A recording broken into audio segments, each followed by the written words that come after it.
Hey there guys, it's me Pat and welcome back again to another tutorial.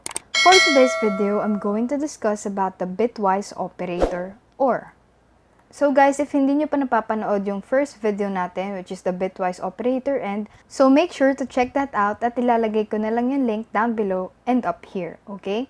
So let's now proceed agad dun sa application ng Bitwise Operator or. So we have here A as 100 base 2 and B as 111.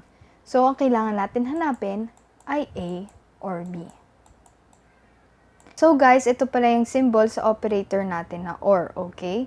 And kapag mapapansin nyo, this is the same concept as the logical operator pagdating dun sa truth tables natin. Which is, kapag nakakita tayo ng 1, automatic 1 yung sagot. So, let's try that here. So, again, dito tayo magsa-start. That would mean 0 or 1. That would be 1.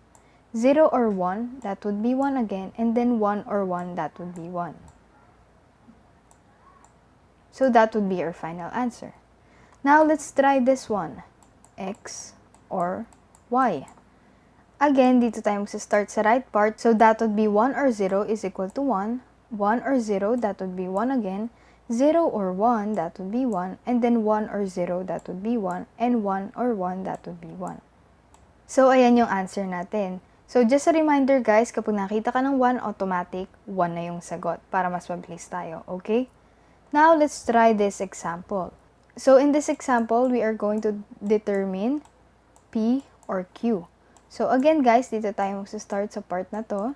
And that would mean 1 or 0, that would be 1. 1 or 1, that would be 1. 0 or 1, that would be 1. 1 and 0, that would be 1. 0 and 1, that would be 1.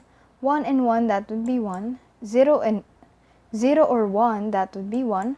1 or 1, that would be 1. 0 or 0, that would be 0. And then 1 or 1, that would be 1 again. So, this is our final answer.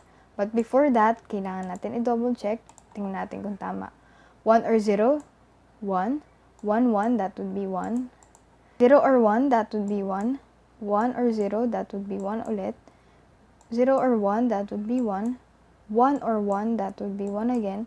0 or 1, that would be 1, and then 1 or 1, that would be 1, 0 or 0, that would be 0, and 1 or 1, that would be 1. So, ayan. So, that's it for today, guys. Thanks for watching, and please do like and subscribe to my channel. Bye!